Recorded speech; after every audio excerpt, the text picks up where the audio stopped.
For this 14th part of our quick tip series, we want to speak about the Autoloader.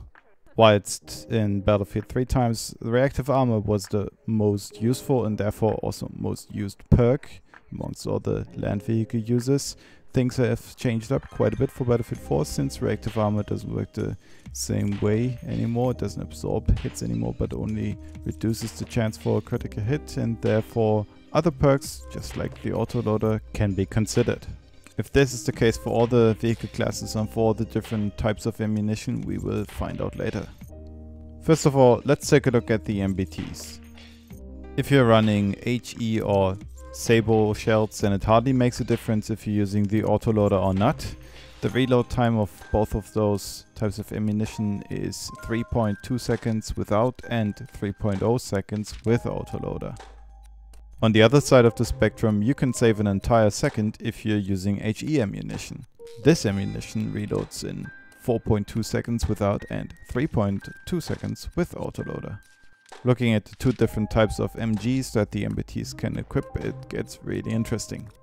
If you're not using Autoloader, then the maximum length of a burst with a light MG is limited to 3.2 seconds. Using Autoloader will extend that burst length to a maximum of 6 seconds. On top of that, the Autoloader decreases the overheat phase of the LMG. When comparing it directly, the overheat phase is shortened by 0.7 seconds when using Autoloader. The Autoloader also works quite similar for the HMGs. When not using Autoloader, you will have to make do with a maximum burst length of 5.3 seconds, but when using Autoloader, you can extend that maximum burst to a whopping 9.3 seconds of full automatic fire. Moreover, the Autoloader shortens the overheat phase of the HMG by roughly 1.1 seconds. Whilst the Autoloader and MBTs seem to fit together perfectly and some of the combinations profit from it, in particular, we tried the same thing with the APCs and we come to a different conclusion here. The only ammunition where the Autoloader actually had some form of effect was the 25mm HE. Here the reload in between bursts was shortened by 0.2 seconds. All the other ammunitions, including Zuni rocket pods, tow launcher, APFSD shells and of course the HMG, were unaffected by the Autoloader and showed the exact same behavior. Now let's speak about the mobile AAA. If you prefer using the 30mm ammunition, then Autoloader will give you no benefit whatsoever. The maximum burst length is 3.3 seconds with or without Autoloader. Same goes for the overheat phase. It stays unchanged at 3.0 seconds whether you're using Autoloader or not. If you're using the 20mm ammunition though, the Autoloader actually allows you to fire longer bursts than without. So without Autoloader you're limited to full auto fire of 6.3 seconds. Autoloader allows you to extend that to 8.1 seconds. The overheat phase stays untouched though. It is 2.2 seconds no matter if you're using the Autoloader or not.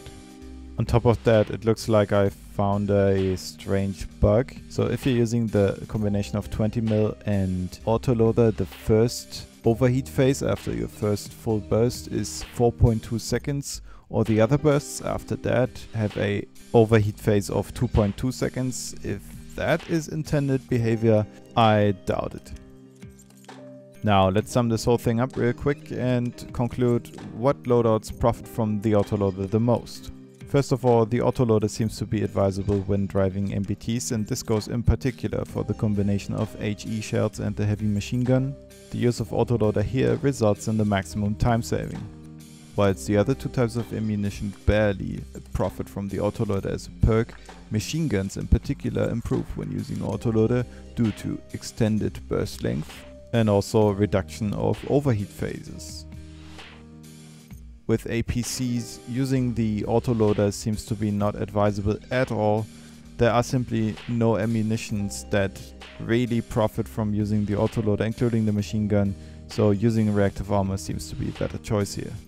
When looking at the mobile anti-air, the same thing applies. When you're using the 30mm ammunition only, the Autoloader simply has no benefit whatsoever and therefore reactive armor seems to be the better choice.